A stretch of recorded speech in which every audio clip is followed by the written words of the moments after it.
Today is Thursday, the 23rd of April, 2026. My name is Francisco Gaffney, and this is my daily streaming all about governance, risk, compliance, and advisory boards.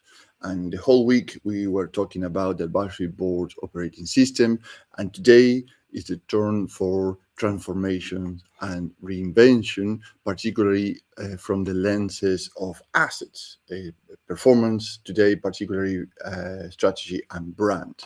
And let me show you something in the model, because we're going to focus in this area. This is a full operating advisory system.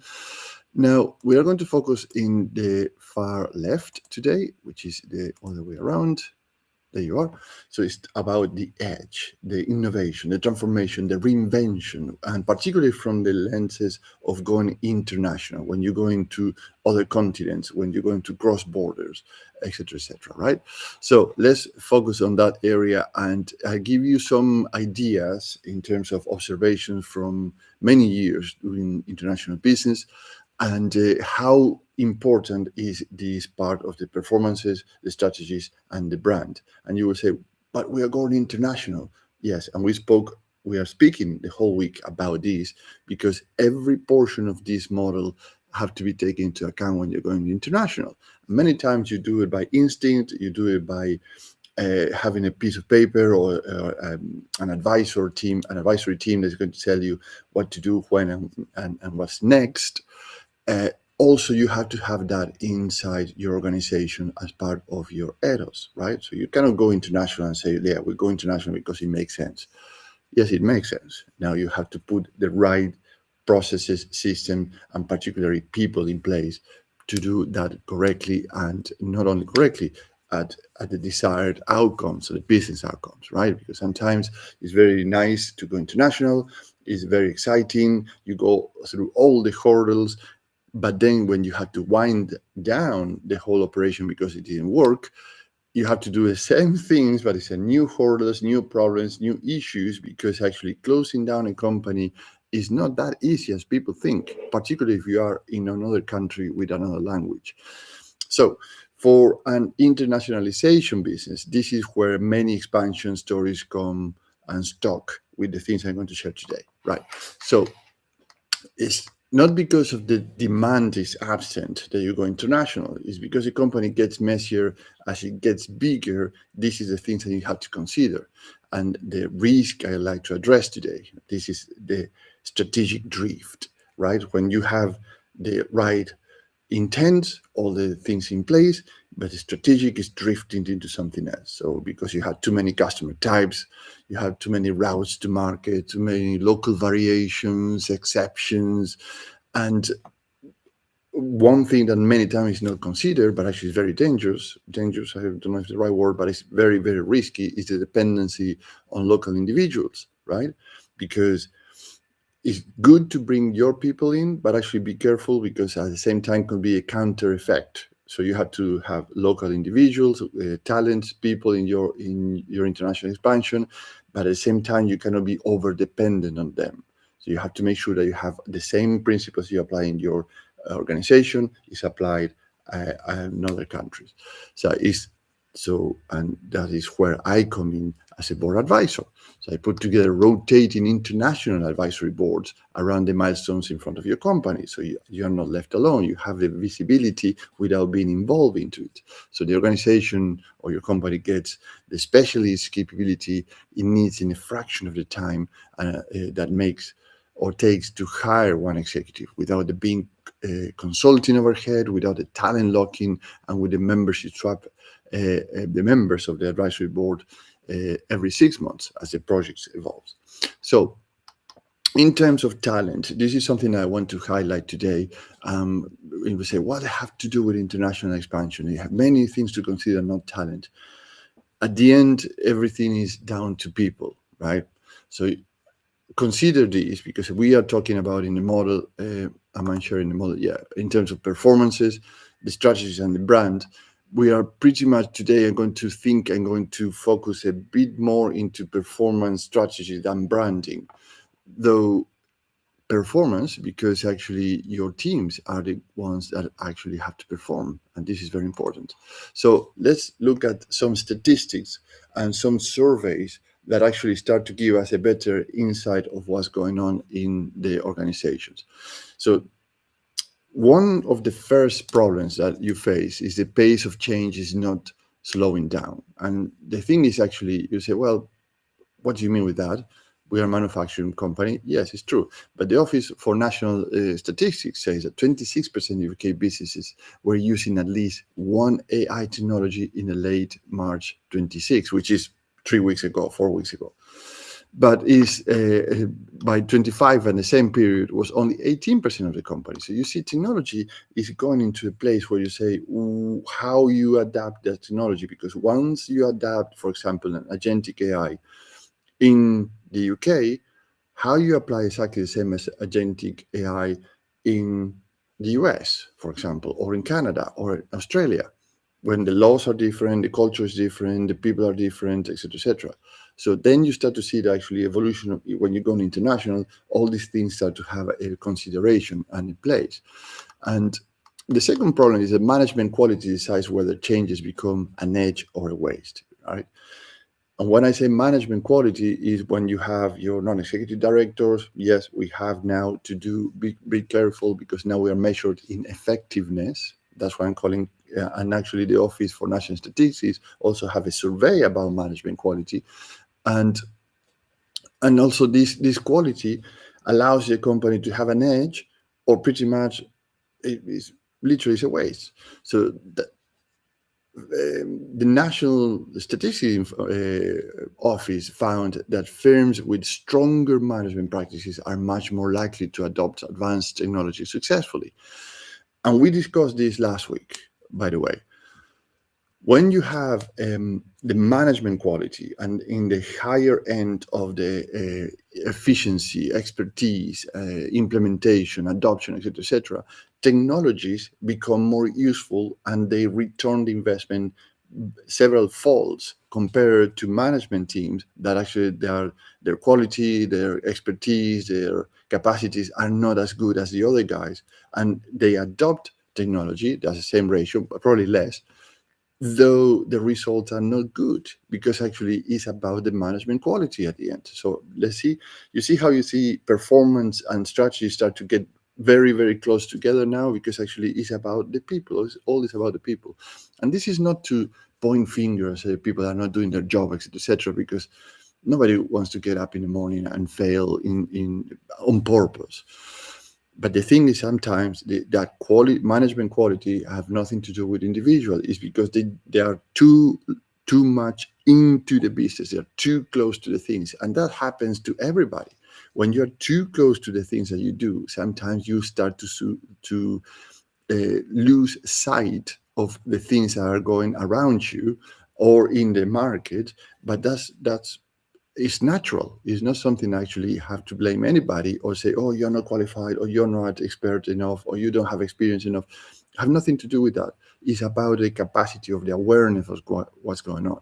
So the problem is not only the technology, is whether the business can absorb the change without losing clarity of what's going on around it. And the third thing I would like to highlight is that leadership capacity is already under pressure, right? Not only for the things I just mentioned, is that PwC also says that 33% of UK CEOs question whether they have the right leadership around them, right? Back again to the people. And the same proportion says bureaucracy and internal politics may be undermining agility. So they are not fast enough. And KPMG have a similar survey about AI and the teams around investing in these people and technology. So what I'm trying to say here, I'm sharing with you, is that the boards are trying to move faster, boards, executive teams, and founders, while many teams still aren't fully built for the pace of change, right?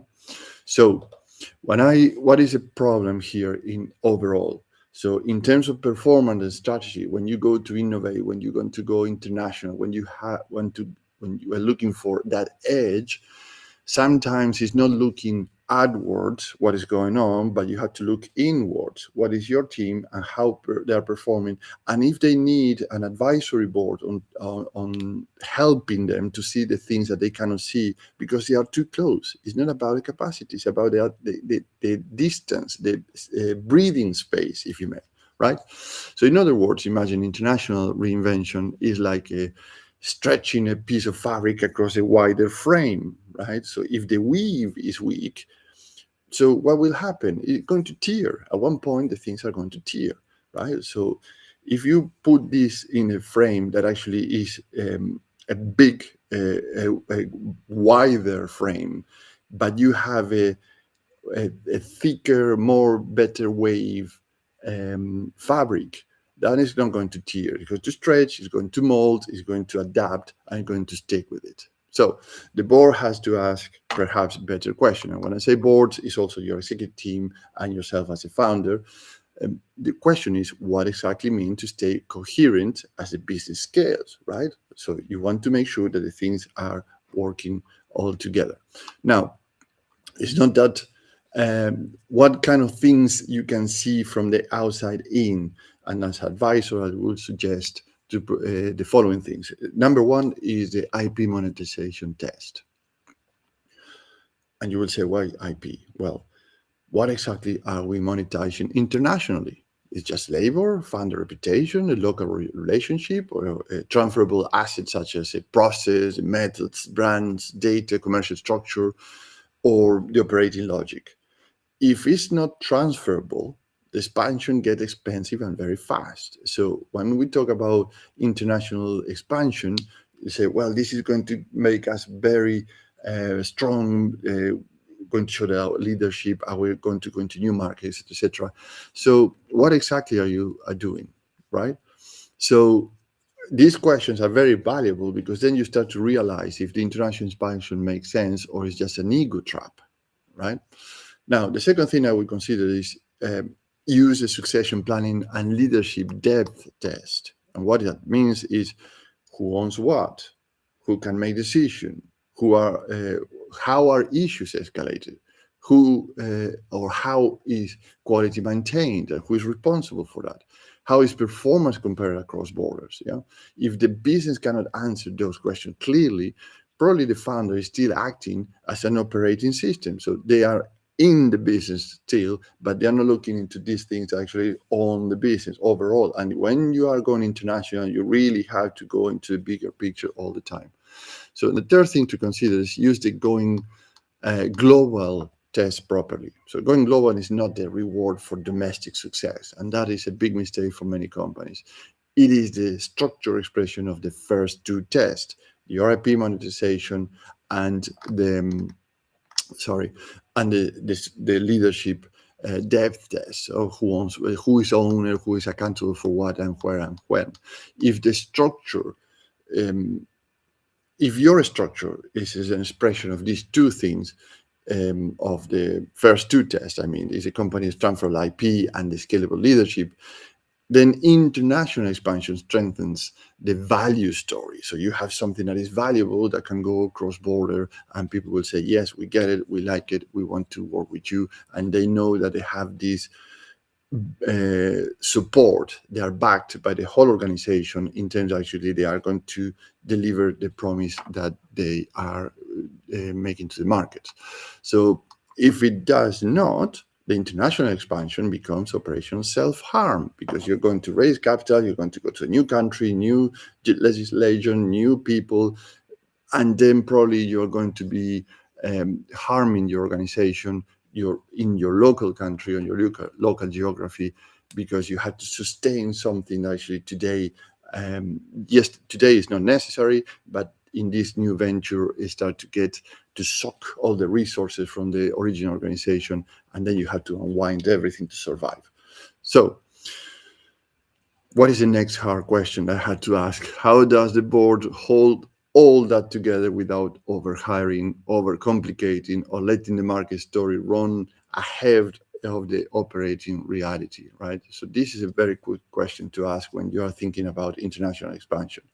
And this is where I can help. And what you gain working with me is three things. business outcomes, differentiators, and risk reduction. In terms of business outcomes, I help yourself as a founder, your executive team, or you as a non-executive director, turn reinvention into a disciplined international operating agenda, like the model here. So the company strengthens its edge instead of diluting it as it expands. In terms of differentiator, I build a rotating international advisory board around the exact milestones in front of the company. So bringing the right mix of strategy, operating model, market design, brand transfer, leadership depth, and governance expertise without the overhead of a large consultancy firm or locking the company into a one hire too early, and then you say what is going to do or what is going to happen with this person. And the third thing is reducing your risk. So members of the International Advisory Board can be swapped every 6 months or a year as the expansion evolves, right? Because as it evolves, the talent, expertise, and the network changes. So you need the right experts at the right time in the right place. So the board gets the right expertise for diagnosis, design, delivery, and follow through at the right moment where you are. Excellent. So let's go to practicalities. One action you can take home today and is doable in 30 minutes or less. Before your next board meeting or your next executive team or you as a founder with your team, ask for one-page coherent map that shows 4 things.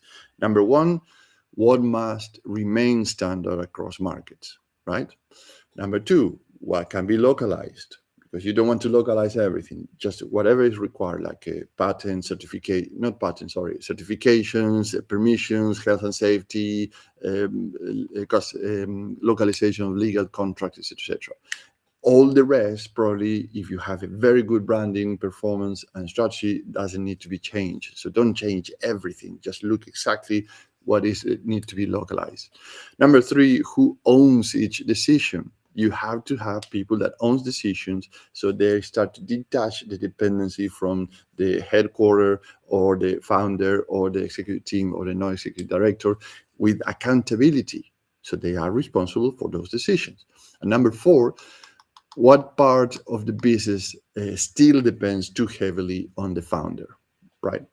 So let's pause here for today and reconvene tomorrow, because tomorrow I'll put the whole week together, because internationalization only creates value when transferability, meaning the things that can travel from different geographies, repeatability, meaning that the business is not impacted, sucking resources from the other geographies, resilience, meaning that actually can stand and prosper in time, and your leadership depth can and a coherence of all these things all works as a one system, like the model that we have in front of us right now.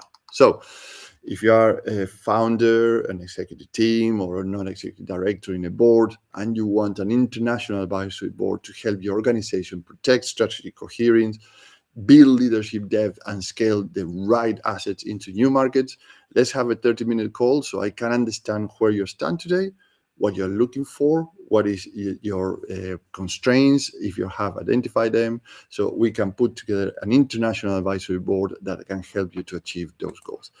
Thank you very much. And